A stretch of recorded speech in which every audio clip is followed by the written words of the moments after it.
윤석열 전 검찰총장의 고발 사주 의혹이 대선 전국에서 상당한 파장을 낳고 있습니다. 국회 법사위는 오늘 오후에 이와 관련한 긴급 현안 질의를 하는데요. 네, 국회 취재기자 연결해서 자세한 내용 알아보겠습니다. 박초롱 기자. 네, 민주당은 오후 2시 법사위 긴급 현안 질의를 잡았습니다. 박범계 법무부 장관을 상대로 고발 사주 의혹 관련 내용을 묻고 공세 수위를 높이겠다는 계획입니다.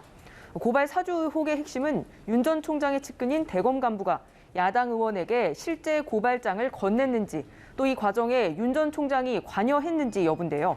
오늘 한겨레는 윤 전 총장 측근인 손준성 검사가 국민의힘 김웅 의원에게 전달한 걸로 보인다며 고발장 전문과 텔레그램 대화 내용을 보도했습니다.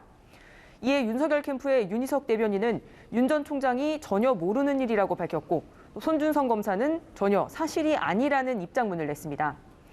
민주당은 대검 감찰이 아니라 당장 수사로 전환해야 할 상황이라며 신속한 수사 착수를 촉구했습니다. 민주당 송영길 대표는 검찰과 야당의 공모 그리고 결탁 가능성이 더욱 분명해지고 있다면서 윤 전 총장이 조직을 사유화해 권력을 남용한 의혹이 드러나고 있는 거라고 비판했습니다. 국민의힘은 법여권의 정치 자작극이라는 입장입니다.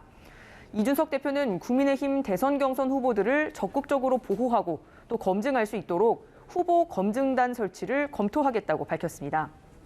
오전엔 윤 전 총장과 1시간여 따로 면담하기도 했는데요. 면담 이후 윤 전 총장은 일부 정치 검사들과 여권이 소통하면서 수사 사건을 처리한 게 바로 정치 공작이라면서 이런 정치 공작을 상시적으로 한 사람들이 프레임을 만들었다고 여권으로 화살을 돌렸습니다. 이번엔 여야 대선 주자들의 움직임 알아볼까요? 더불어민주당에서는 이재명 후보가 지난 주말에 열린 충청 경선에서 압승을 거뒀는데 바로 다음 순회 경선이 열리는 강원도로 향했다고요? 네, 그렇습니다. 충청 경선이 끝나자마자 후보들은 바로 다음 지역 순회 경선을 겨냥해서 바쁘게 움직이고 있습니다. 오는 토요일에 대구 경북 그리고 일요일에는 강원도에서 순회 경선이 열립니다. 이재명 후보는 강원 원주를 찾아 금강산 관광을 최대한 빠르게 재개하고 강원도를 평화경제특별구역으로 지정해 기반시설을 우선 지원하겠다는 공약을 발표했습니다. 이낙연 후보는 대구 경북 메가시티를 새로운 제조업 수도로 육성하겠다는 지역 공약을, 또 정세균 후보는 대구 경북 통합 신공항을 적극 지원하겠다는 공약을 내놨습니다.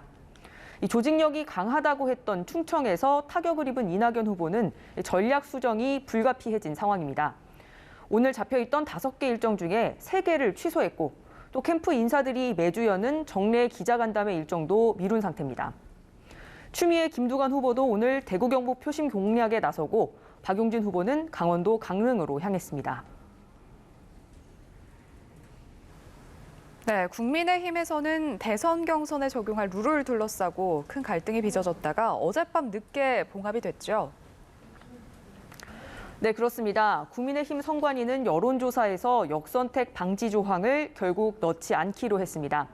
대신 1차 예비경선 투표에 당원 투표 20%를 반영하고 최종 후보 선출을 위한 여론조사에선 본선 경쟁력을 묻기로 했습니다. 주요 후보들은 모두 이 결정을 수용하겠다는 입장을 냈습니다. 뇌관인 역선택 방지 조항을 빼면서 갈등을 봉합했지만 고발 사주 의혹을 놓고 야당 내 주자들의 공세가 강화되면서 이 문제가 당내 갈등의 또 다른 불씨가 될 수 있다는 우려가 커진 상황입니다.